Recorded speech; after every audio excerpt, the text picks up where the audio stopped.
Welcome to Beekeeping Today podcast presented by Bee Culture. Beekeeping Today podcast is your source for beekeeping news, information, and entertainment. I'm Jeff Ott. And I'm Kim Flatham. Hey, Jeff and Kim. Today's sponsor is Global Patties. They're a family-operated business that manufactures protein supplement patties for honeybees. It's a good time to think about honeybee nutrition. Feeding your hives protein supplement patties will ensure that they produce strong and healthy colonies by increasing brood production and overall honey flow. Now is a great time to consider what type of patty is right for your area and your honeybees. Global offers a variety of standard patties as well as custom patties to meet your needs. No matter where you are, Global is ready to serve you out of their manufacturing plants in Airdrie, Alberta, and in Butte, Montana, or from distribution depots across the continent. Visit them today at www.globalpatties.com. We want to thank Bee Culture Magazine for their continuing presenting sponsorship of this podcast. Bee Culture is the magazine for American beekeeping since 1873. Subscribe to Bee Culture today, and while you're there, check out Bee Culture's Beekeeping Your First 3 Years, a quarterly magazine for beginning beekeepers. Hey, welcome everybody to our Earth Day special celebrating and recognizing the 50th Earth Day with the return of our guest from Season 1, Episode 23, recorded back in March of 2019, Johnathan Lundgren. We have a good show lined up. Hey, Kim, do you remember your first Earth Day? I can somewhat. I think I was either in 3rd or 5th grade at Taft Elementary School in Lakewood, Ohio. And I remember the excitement of doing some special projects in school. It was back in the 70s. What do you remember? Well, let me tell you, Jeff, let me back up a half a step. And you just mentioned 50th anniversary. 50 years ago today at the University of Wisconsin in Madison, where I was a student, there was a celebration of the very first Earth Day sponsored by then Wisconsin Senator Gaylord Nelson, who had organized the event as a teach-in on campuses across the country. It was scheduled for the weekend between spring break and finals week, always an exciting weekend with students both anticipating spring but worried about the upcoming exams, and I was no exception.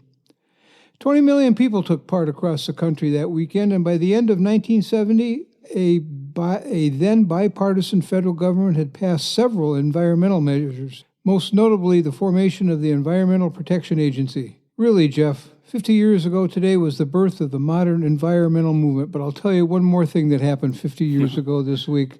The Beatles broke up. Oh, no. Yeah. Wait a minute. We're celebrating a good thing and you just throw in the bad thing? Well, you know, by 1990, this had grown into a global movement and like 200 million people were celebrating in 140 plus countries. Today, more than a billion. Today, more than a billion are. As much as possible, of course, given all of the things that are going on. We could not think of a better guest today than Dr. Johnathan Lundgren, a leader in the regenerative agriculture movement that is slowly beginning to be noticed. The theme this year for Earth Day is climate change, but I know he's doing some things that are working on dealing with climate change, so I think it fits really well here. You know, Jeff, his work with soil microbiomes and overall soil regeneration, the restoration of cover crops and plant diversity, creating what he calls a living roof, which is really a neat idea. The value of compost and the marriage, again, of crops and animals, making better soils, better crops, better farmers, and it's beginning to produce healthier honeybees. I think we're lucky to have him today, and I know that he's going to be sharing a lot of good information. I do too. I'm excited to have him back. Earth Day couldn't be a better choice. I agree. So did you get any bees this last week? Oh, well, I spent today. The 40 days and 40 nights of rain finally let up today, and we were able to get out in the yard. I've got 3 packages coming in either tomorrow or the next day. And we moved a bee yard. We moved a hive stand that holds 3 colonies from one part of the yard to the other, and we couldn't do it pulling with a tractor because the lawn is so soft, so it's carrying it by hand. Yeah. And I'm an old man. That stuff's getting heavier every year. But we got them set up. We're getting a couple Saskatraz from Oliveris and a Carniolan from Oliveris, and then we're going to get a yellow cordovan that we're going to put in the. We're going to put it in the observation hive at the candle store at the root company. So they're pretty bees. So I'm going to get them established, and then we'll transfer them to the observation hive in a couple 3 weeks, and let them take off from there. But the others will stay out here, and I'm looking forward to a good season. But then hope springs eternal every year for a beekeeper. Well, that's the truth. Well, there's a special joy that beekeepers all know about, that hiving a new package or hiving a nuke and getting that set up and getting those bees to start working and seeing all the beauty of nature. Yeah, it does. Hope springs eternal, and thinking about all the. You got to hope it's going to work. Yeah. We've got a few things blooming here. We got dandelions are beginning to poke their heads up, and some of the early trees some of the early maples have come and gone. But there's not a lot blooming out there just yet. But I had a lot of honey left over from my colonies last year. I want to say I've got, I got 8 medium frames full of honey for every one of the colonies I'm setting up. So feeding won't be a problem, and it's going to be nice tomorrow, and then it's going to rain for 5 days. That's what the weather people are telling us. So it's a good thing they'll have food, and it's a good thing I don't have to put on my waders to go out and feed them. Well, April showers bring May flowers, so you're all set. Keep your fingers crossed. Well, let's get in with our Earth Day special, Dr. Johnathan Lundgren, and what he has to say about regenerative agriculture.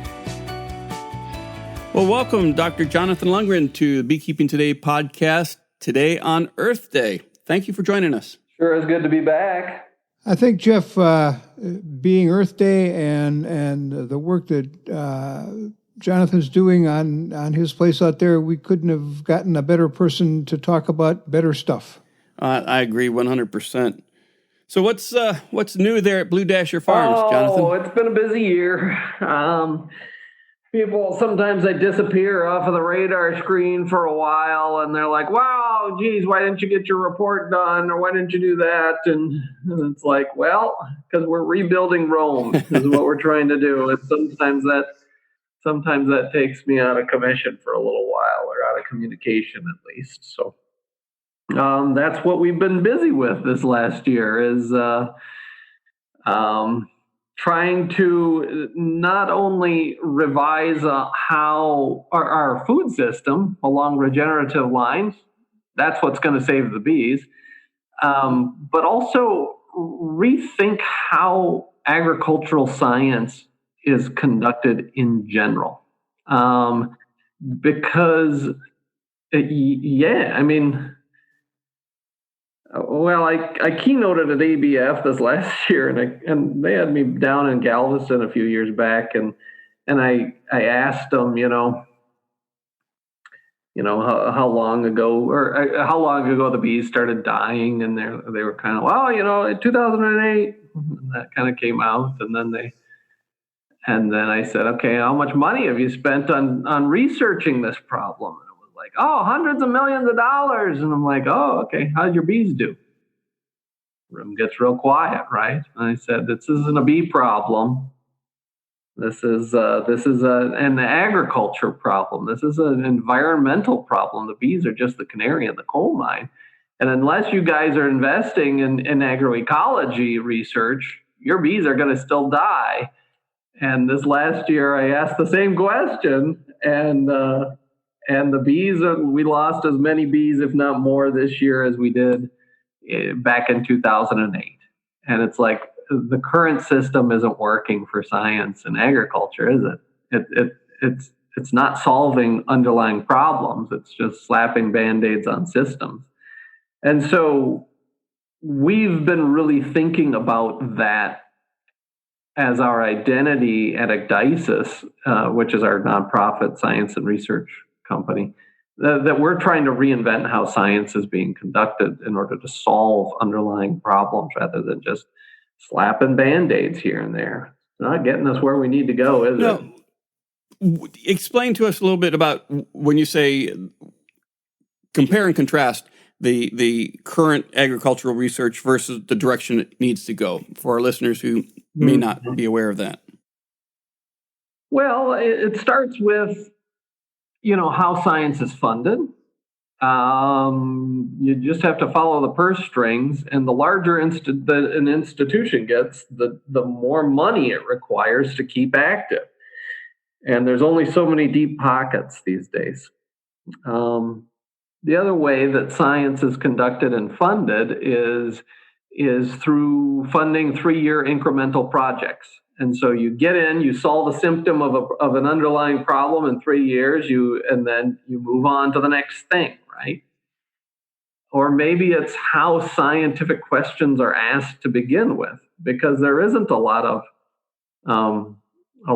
practical experience within agricultural scientists.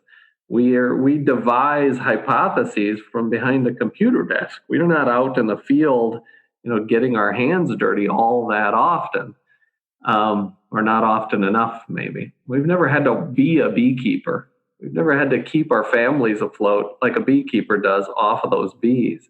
And when you walk that talk, life changes tremendously, and the types of questions that you ask as a scientist change dramatically. And then another thing that really needs to change within science is how scientists assess their success. Right now, you look at, okay, if I'm a scientist, how do I know if I'm doing a good job? What do I present on my curriculum vitae, my CV? How many papers did I publish in the peer-reviewed literature? Publish or perish. How many grant dollars did I get? Because gosh, the chain of command loves it when I pull in, hundreds or thousands or millions of dollars in grants every year. Or how many graduate students I pump through the puppy mill, right? Or how many, committees I've served on.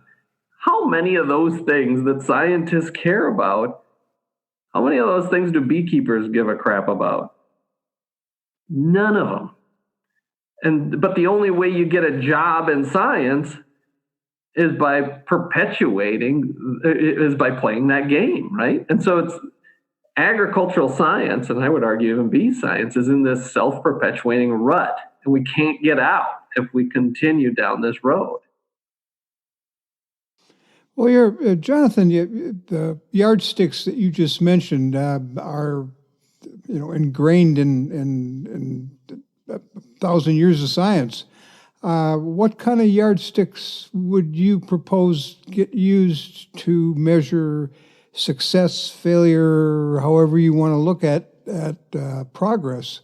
What else would you use? Yeah, I think, well, for us, first off and foremost at Ecdysis, the scientists have to become farmers. And so the center directors that we're hiring on are practicing farmers in addition to being scientists. And that makes this model of science, these hubs that are going to be across the country that are devoted to regenerative ag, that makes them a part of a community again, and a vibrant part of that community, so that farmers, beekeepers use these research facilities as home bases for changing their farming operations. What other metrics do we use? Well, peer-reviewed papers are important, but I don't care about my impact factor, my H, or whatever you want to call it. I care about how many social media contacts we have, how many face-to-face contacts we've made with people around the world with our science, how many acres have we changed with our science, how many popular publications within trade journals or whatever we've gotten. Those are metrics that mean something when we're talking about social change or changing the environment, and change is desperately needed right now. Well, you mentioned how many acres we've changed, and I can see that how to measure that was old way compared to new way. How many dollars do we save? There's a measuring stick that Yeah. people can put their fingers on. Right. How many times do you see scientific research in the peer-reviewed journals where maybe the pest management or the even pollinator additions or whatever actually follow through all the way to economics or metrics that farmers care about? How many bee studies do you see that follow through to hive survival the next spring, or when you introduce those hives into almonds, how many frames do they have? That kind of where they really follow it through from a beekeeper's perspective. Well, interesting you mentioned almonds. Last time we talked, you were beginning some work in almonds, looking at some regenerative soil projects. We're going to break the train of thought here for a second, but can you review what we talked about then and then what you found since then? Yeah. So when we started at Blue Dasher Farm and Ecdysis Foundation, I started to become a beekeeper, and so I decided part of that is following the bees. And so I drove out to California during almond bloom, and I was blown away. I mean, anything that we're doing in the upper Midwest and trying to save the bees are completely negated as soon as we bring those bees out to almonds. I mean, it's a wasteland out there. Those trees are raised on chemotherapy, right? There's no soil left. And so we decided that we wanted to pick some of these key agricultural systems that if we could demonstrate regenerative agriculture was successful in these systems, then it might have trickle-down sort of impacts on the rest of the farming systems. And so we chose almonds as one of those systems, and we just completed a 2-year study where we dug around and we finally found some regenerative almond producers. These almond producers have perennial covers on their ground. They're abandoning all pesticide use within their almond orchards. They are incorporating compost tea mixes into the soil, and then they're grazing livestock in their orchards. Versus, some conventional orchards, which had bare soil for the most part. They use agrochemical applications in order to maintain the productivity of their systems. And agrochemicals being fungicides, insecticides, herbicides, fertilizers, you name it, right? So almonds are in a crisis mode right now, right? They're just, water is becoming more and more scarce in California. The water infiltration on these almond orchards, these regenerative orchards, was 6 times higher than the orchard right across the road from them. The soil organic matter had been increased by 30%. The soil microbial life was substantially higher than their conventional neighbors. Insect biomass was 6 times higher on these regenerative orchards. And pest populations were exactly equivalent.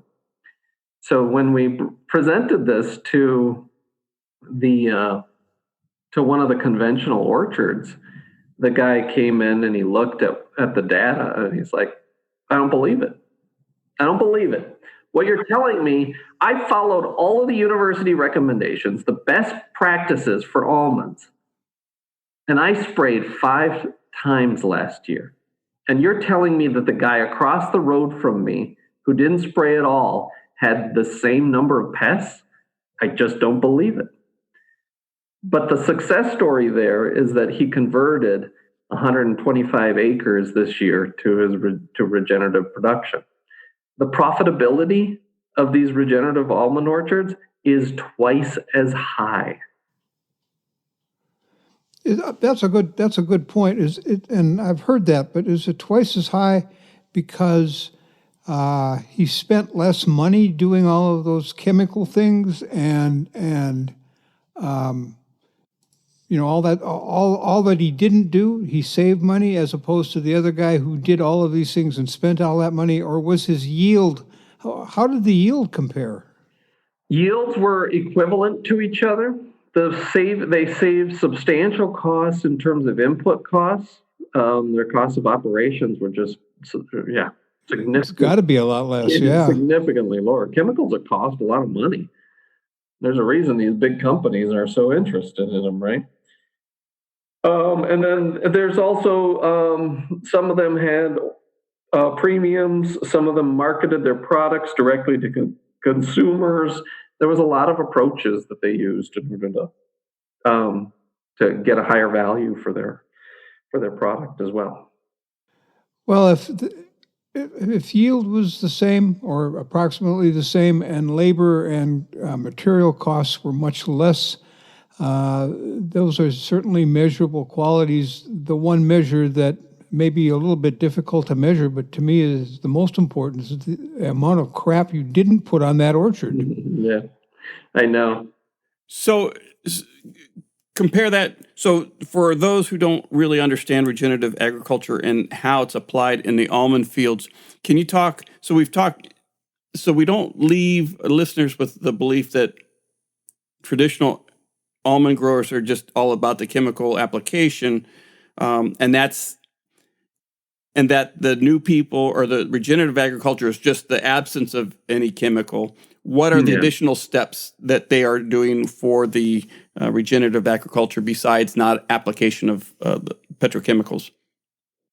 So one of the so there's several principles of a regenerative system that kind of define it. And this counts no matter what system we're talking about. It could be cornfields, it could be, cotton down south, it could be, almond orchards, whatever. They are stop disturbing the soil. That's number one. Restore that soil's life. Okay, and that's a really important step. Number two is never leave bare soil. And that having that living root on the ground provides the basis of a biological community that drives the productivity of the system.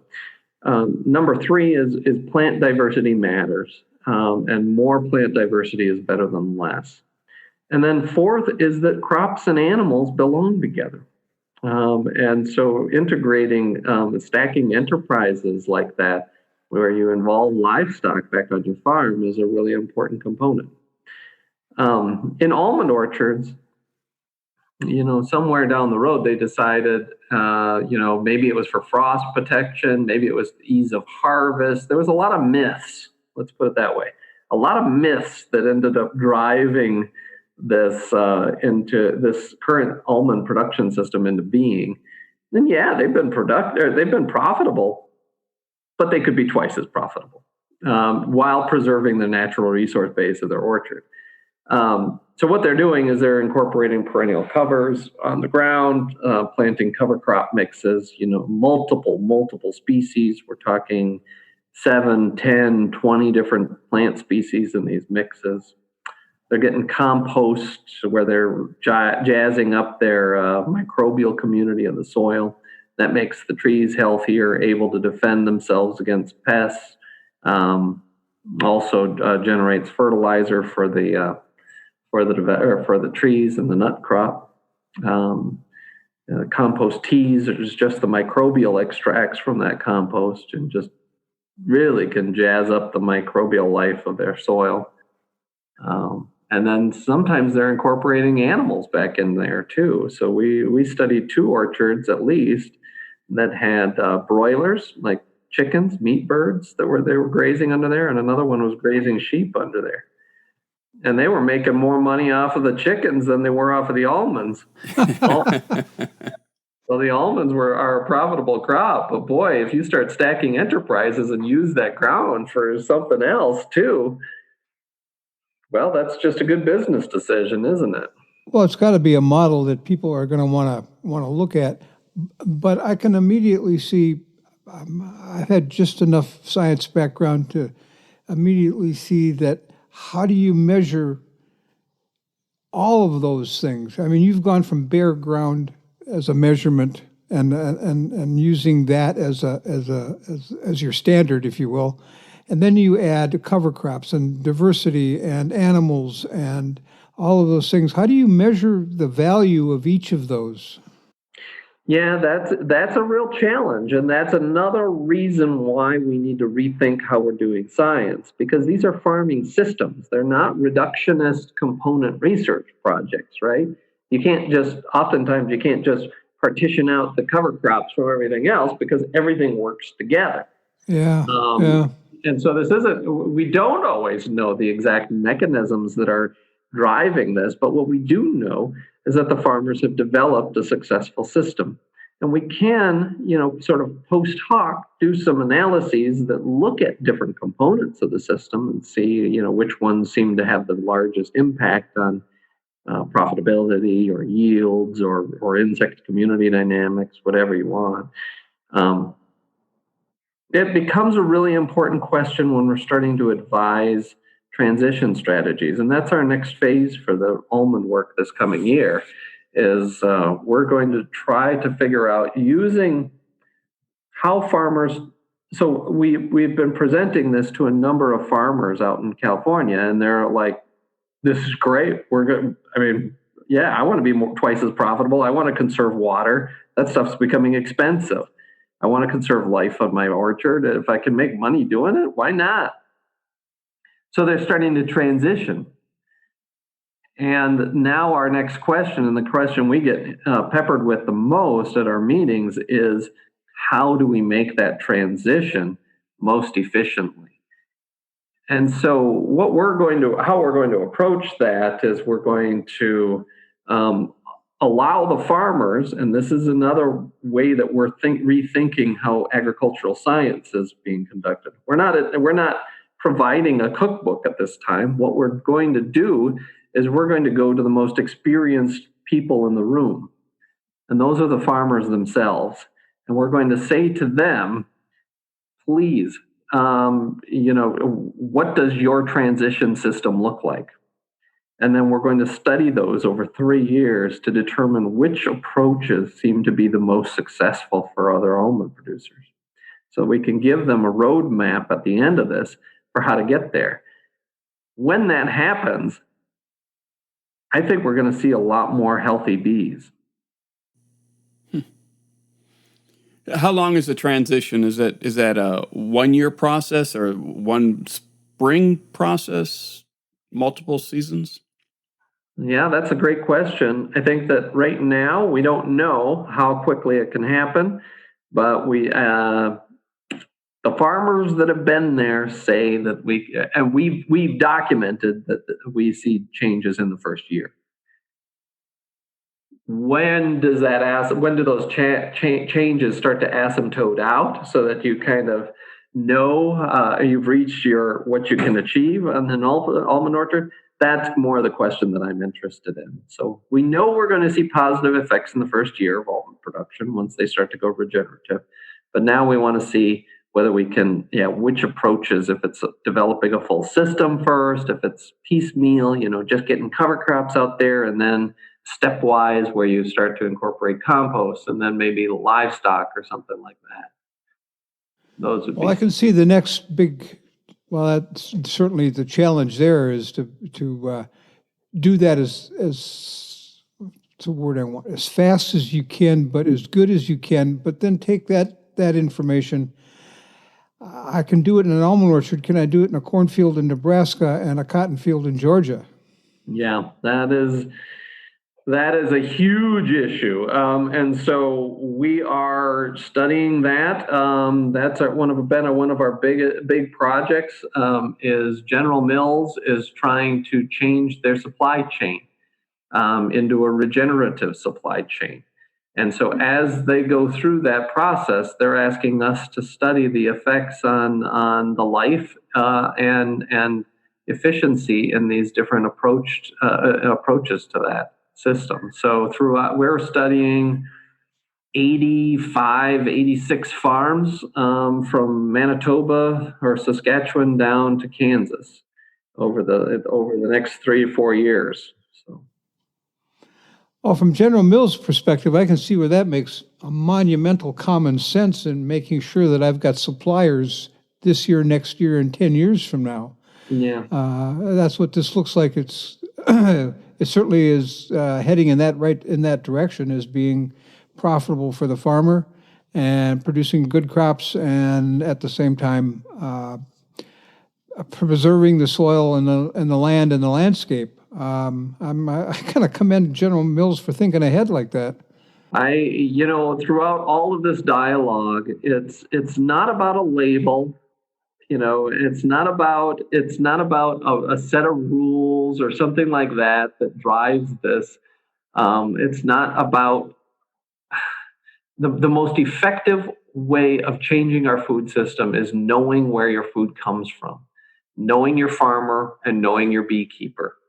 Though that's the most profitable food systems right there, both for consumers and in terms of their health and their well-being, as well as the farmers and beekeepers themselves.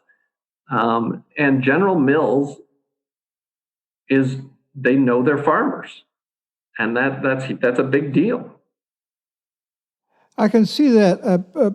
One of the talks that I give on occasion is looking at where the population of the U.S. lives, and if you go within 50 miles of all of the coast, West Coast, Gulf Coast, Great Lakes, East Coast, something like 70% of the U.S. population lives in that space. It's hard to know the guy in Nebraska or Kentucky or even southern Ohio when everybody lives a long ways away. So I guess another challenge is going to be to get that information to the people that are going to benefit from it the most, the people who end up eating the food. Yeah. How do you introduce farmers to those people? Well, I think that what we're living in a world of global supply chains. We're living in a world where food distribution becomes a huge issue, and competition and all of these things have ended up producing a system that's pretty broken, right? Where there is good word. There's a huge disconnect, right? I mean, when you can buy, adulterated rice sugar honey from some of these packers that are coming in at $1.50 or $2 a pound or something like this, which is ridiculously below cost of production, that's a huge problem. And the people don't understand that, right? The people who are the consumers don't understand that they're not getting a healthy product. They're not getting a real product. It's the same as with some of these large other food distributors, where they're huge meat packing plants or huge, grain distribution plants or something like that, processed food. That has led to a weakened society and a very vulnerable society.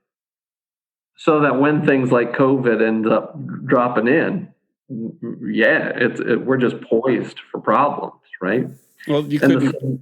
You can't give a better illustration than what we've experienced in the last month here in North America and since January around the world than the COVID problem. Yeah. And the long-term solution to that is regenerative food production systems. These distributors can know where that food is coming from. They can be the ones who know their farmers and assess the quality of that. I think they have a responsibility of doing so, not just cheap food, right? Not just cheap food. You mentioned honey. Still working with the bee culture people. I did the annual honey report, and the honey that's coming into the U.S., this is now mid-April, is in the 80 to 90 cent range. Are you kidding me? It dropped that much? It's the cost of producing honey in the U.S. is about $2.20 a pound, something like that. I don't know how. I can see why beekeepers are going to produce bees instead of producing honey, because the the profit isn't there in honey anymore. Anyway, going back to the projects you've got coming up over the next 3 years, you're looking at Manitoba to, where did you say, Kansas? Kansas, in the plains area. That's where we're working in rangelands and in cash grain systems. We are going to be looking at honeybees up here as well, looking at gut health of the honeybee. First off, looking at how agrochemicals affect the microbial community of bees, and then looking at developing some home brews that beekeepers can cost effectively apply that rebuild the immune function and gut health of their bees. Before we started this recording today, you mentioned deer. No. What's your interest in deer? Yeah, so we just completed a study on white-tailed deer, and we're just starting a second study on white-tailed deer. One of the artifacts of a broken food system is an over-reliance on agrochemicals, right? And those agrochemicals have effects that we can't always predict. And some of the times those things end up showing up down the road, and we have to ask ourselves the question of how we got here, right? I was approached a couple of years ago, me and a colleague at SDSU, South Dakota State. It was somebody in Montana, and they were saying that they were finding that 70% of their white-tailed deer population had severe underbites, and 70% of the male deer population had genital abnormalities. And so they asked us to do a risk assessment of neonicotinoids against white-tailed deer. So we ran a 2-year study. This was a study done by Elise Hughes-Burheim. She was our graduate student, and she did an amazing job on captive bred deer. We administered to them imidacloprid in their water. We studied the deer, the mothers, and their fawns over time. The amount of imidacloprid in their spleens was significantly related to fawn mortality rates, to reduced body weight, organ weights in the fawns, to reduced hormone levels in the fawns, which is huge. Those hormones have lots of effects on higher organisms that we can't always predict, including bees. We saw increased lethargy in these deer that had been administered the imidacloprid. What's a slow deer in the wild? Dead. It's a dead deer. Yep. And what we found that was most surprising is that the highest level of contamination we could generate under controlled conditions in the spleens, the hunter-killed deer spleens out of North Dakota had 3 times higher levels of imidacloprid. Now, where is that chemical used, or how is it used? Neonicotinoids are an insecticidal seed treatment that's present on just about all of the crop seed in the U.S. or a big part of it. So it's any of the commercially available seed crop. Yes. Yeah. Well, that's going to be corn and soybeans, certainly. Yeah.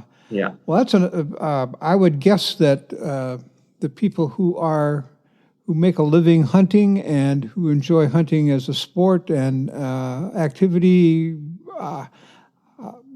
probably should be screaming bloody murder about this. Yeah, I think that it gets beyond that, though, even, doesn't it? I mean, yes, absolutely. Hunters have a tremendous political pull in certain states. South Dakota is one of those. But it also indicates that these things are affecting higher organisms in ways that we never thought they could or would. And we need to be looking at ourselves too, don't we? I mean, learning disabilities are prevalent in the human population right now. Autoimmune diseases, food intolerances, cancers. I mean, those symptoms don't sound that much different than what we were generating in the deer or in our honeybees. Let's start connecting the dots.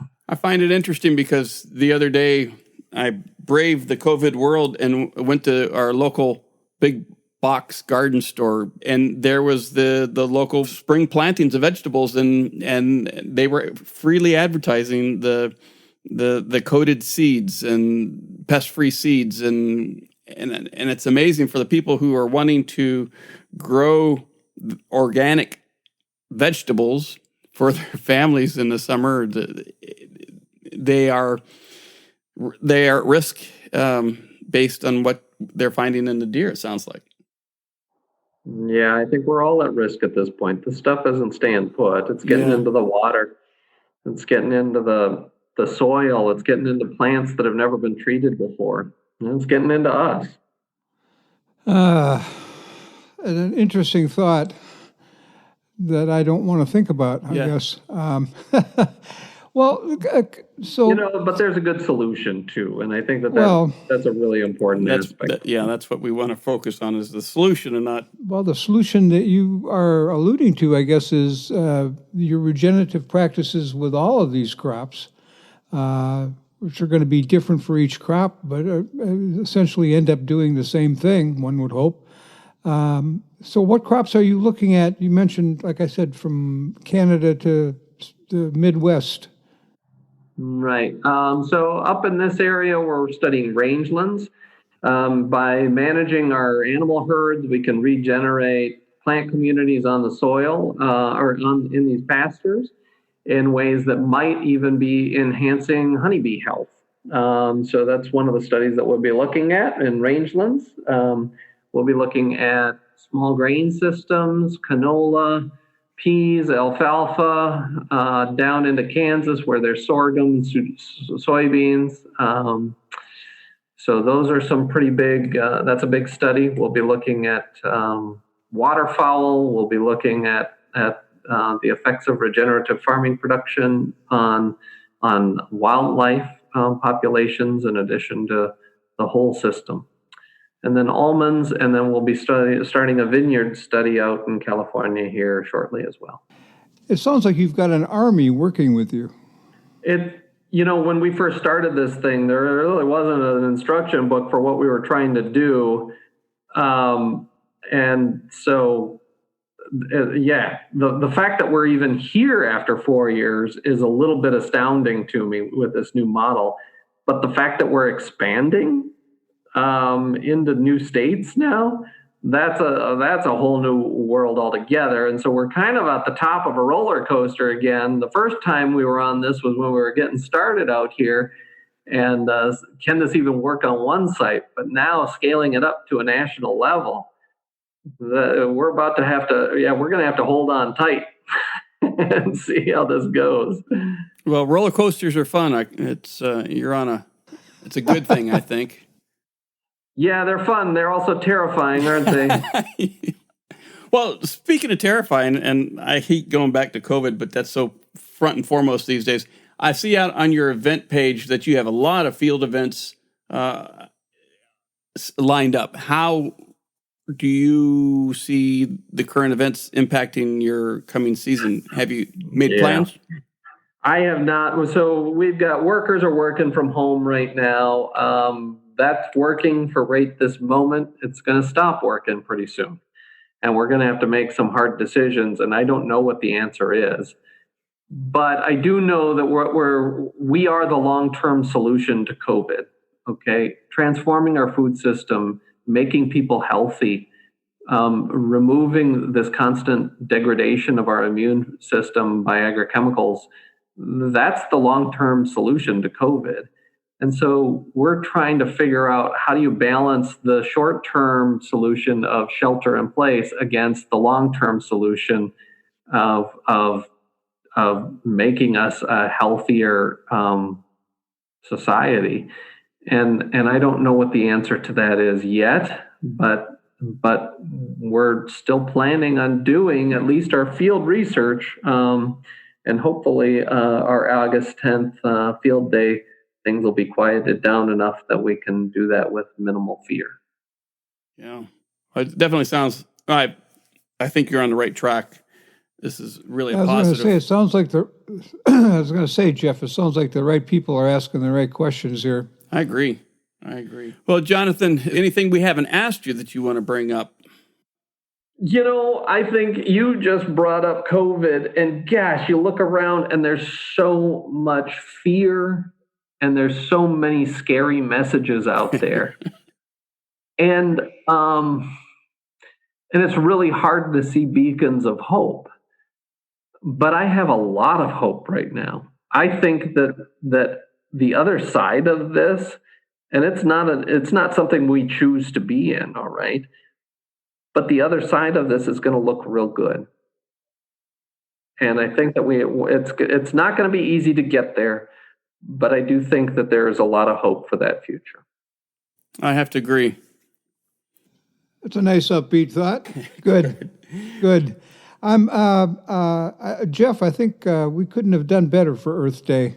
That's right. The 50-year anniversary. So appreciate it, Johnathan, for you being here on this Earth Day special Beekeeping Today podcast, giving us this positive message and a direction for the agricultural industry to pursue and to help us all.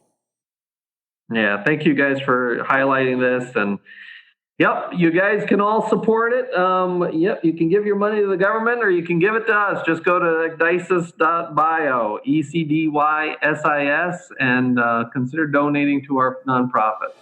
You bet. We'll have that link in our show notes and direct people to you. Thanks a lot, Johnathan. We appreciate you being on the show with us today.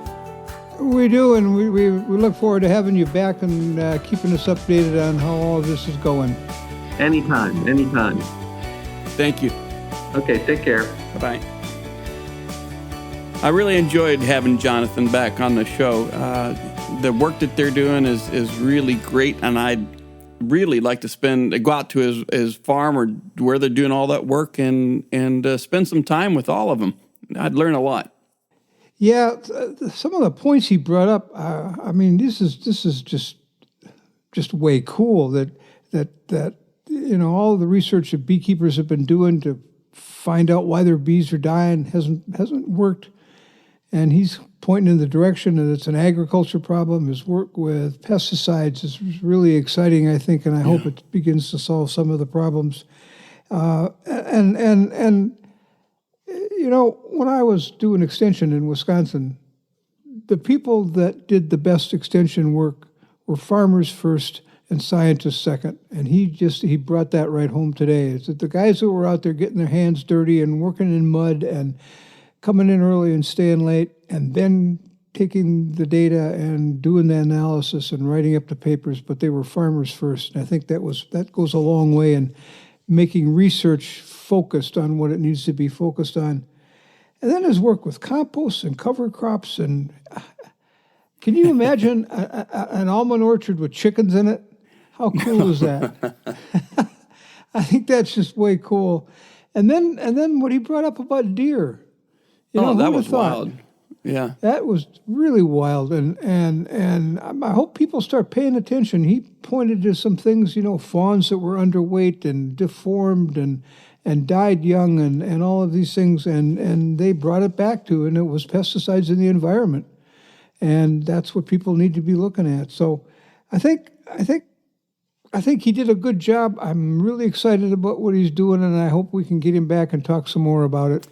Well, we definitely will. He's a friend of the podcast, and the work he's doing deserves constant updating. So. Well, I think that about wrap it up for today. Jeff, I got to go finish off those hives I'm getting ready for tomorrow. Yeah, you bet.